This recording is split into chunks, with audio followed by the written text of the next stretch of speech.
Bien sûr, alors c'est évidemment ce que j'espérais, c'est ce qui est justifié. C'est pas une faveur qui est accordée, c'est le résultat de l'expertise médicale que la Cour a ordonnée et qui faisait état d'une situation médicale inquiétante. Donc là, l'objectif exclusif, c'est que Patrick Balkany puisse aller se soigner. Je vais vous dire quelque chose qui ne sera certainement pas suivi par 99% d'entre vous, mais j'aimerais que vous le laissiez un peu tranquille et qu'il puisse tranquillement rentrer chez lui, retrouver ses petits-enfants, être au calme. Mais je vois le sourire de certains d'entre vous, donc je me doute bien que vous n'allez pas respecter absolument ce que je vous demande, mais en tout cas essayer de le laisser un peu tranquille parce qu'il a besoin de repos et puis il a besoin de se soigner. Je sais rien, vous avez vu que le contrôle judiciaire ne lui interdit pas, néanmoins il est faible, il est malade, donc voilà, il n'est pas interdit judiciairement d'y aller, mais je connais sa situation et je sais qu'avant tout, il veut rentrer se reposer, se soigner. C'est une décision normale par rapport à l'expertise. Voilà, la Cour, la justice n'a pas fait de cadeau, encore une fois, à Patrick Balkany. C'est juste que la situation médicale, qui résulte non pas d'une expertise que j'ai produite moi, mais que la Cour a demandé, indiquait que c'était plus possible et qu'il fallait le laisser sortir pour se soigner. Merci.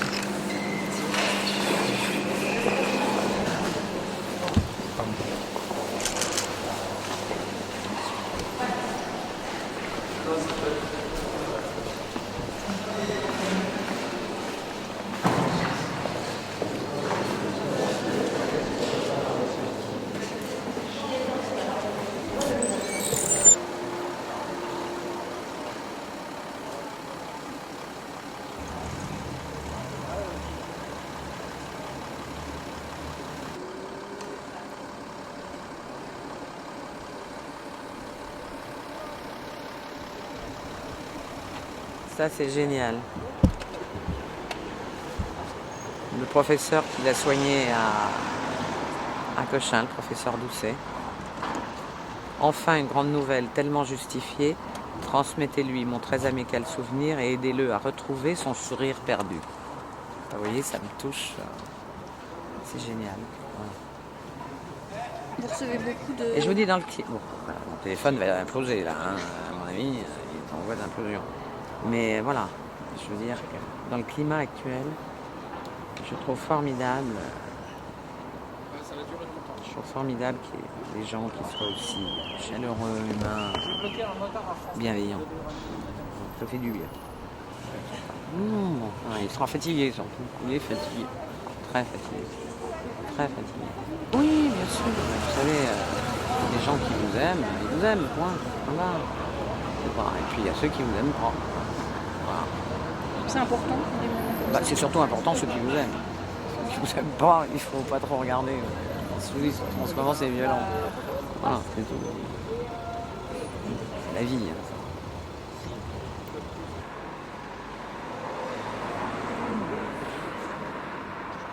Oh, c'est surtout la fin d'un mandat, d'une mandature. Voilà, 6 ans, normal. Il va être particulier. Non.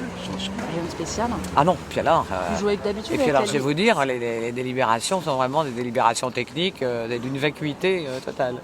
Patrick m'avait demandé de faire un message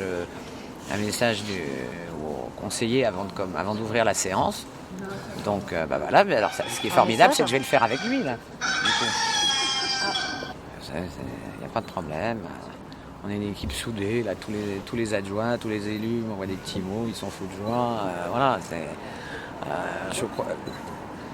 Le directeur de cabinet vient de me dire qu'à la permanence, c'était la folie douce. C'est-à-dire Bon, ils sont fous de joie, tout le monde est fou de joie à Levallois. À Levallois, Champagne, je sais pas, mais il va falloir qu'ils aillent chez Leclerc en chercher, parce qu'il n'y en a pas tout le temps à la permanence. Mais voilà, à Levallois, les gens sont fous de joie. Mais alors pas tous, c'est toujours la même histoire. Hein? Qu'est-ce qui se passe? Il demande de l'argent. Oh, mais c'est un intelligent, là. Bravo, voilà. Ah bon, on est nombreux. C'est ça aussi la vie. Ah mais immédiatement, vous rigolez ou quoi? Immédiatement. Et je dis justement, je veux qu'il aille voir tout de suite, il allait voir tout de suite ce professeur Corcos qui m'a contacté, qui a découvert cette pathologie, qui est rare, hein, qui est mortelle. Et j'ai conversé, vous voyez, quelquefois les réseaux sociaux ont un avantage parce qu'il m'a contacté par message privé sur un des réseaux sociaux. Et on a pu converser, j'ai pu lui faire passer la copie du dossier de Patrick, de tous ces derniers examens.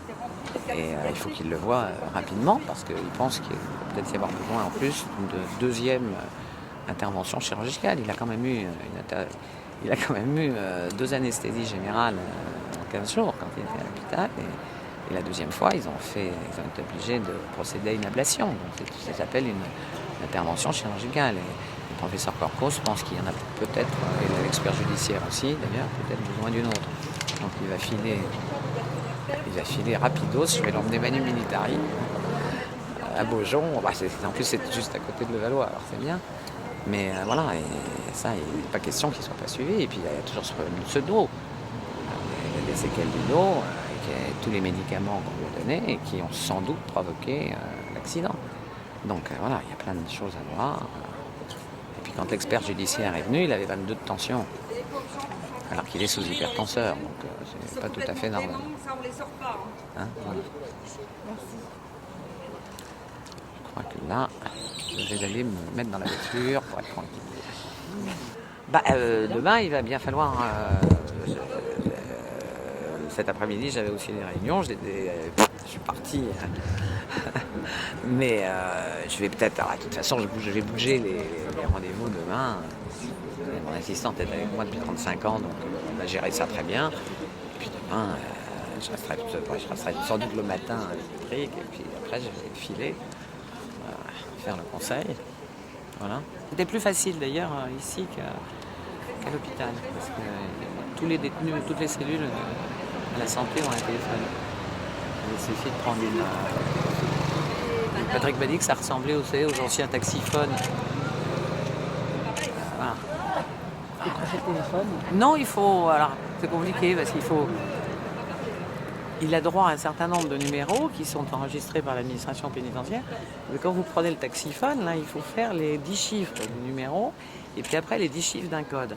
Alors, je ne sais pas pourquoi, mais les hommes ne sont pas habiles de leurs petites mains pour faire à chaque fois. Il avait du mal, il se trompait, il tapait à côté. Bon, mais enfin bon, les anecdotes... Oh, il m'appelait plusieurs fois par jour. Ouais. Plusieurs fois par jour. Pas de réception à ce niveau-là. Non, aucune. Moi, je vous dis, vous prenez une carte, c'est comme la carte de votre iPhone. Vous chargez la carte et puis voilà. Ça, c'est pas de problème. Elle me dit, je viens de boucler, parce que je viens de fermer mon calendrier, mon planning des parloirs, 152 jours. 152 jours, c'est...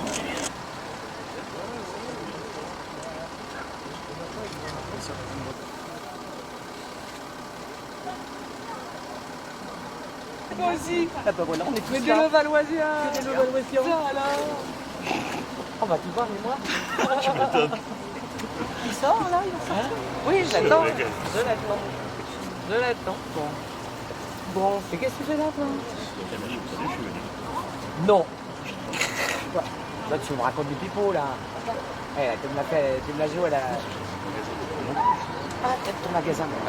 Je suis bête. On embrasse, ta mère. Par contre, moi, je me suis battue comme vous et je peux vous dire que ça ne marche pas toujours. Donc, il y a des gens qui sont malades, il faut penser à eux. Et le jour où j'aurai besoin d'aide, je viendrai vous trouver. Il n'y a aucun problème, ma porte est ouverte. Merci beaucoup. Bravo, aucun problème. Que des bonnes choses, des bonnes nouvelles, maman. Moi donc, tu t'imagines? Merci ma chérie. Merci mon petit cœur. Ah mais il y a toute la famille. Mais tu nous vois là? Tu nous vois avec papa? Allez, poussez-vous parce qu'il va bientôt rentrer. Il va venir en véhicule. Ouais, je pense. Non. Donc déjà, Non, pas ça. Et 07 75, donc déjà depuis ce matin. Attention, juste à ton flash, s'il te plaît. Voilà. Comment vous allez? Un mot, monsieur Balkany.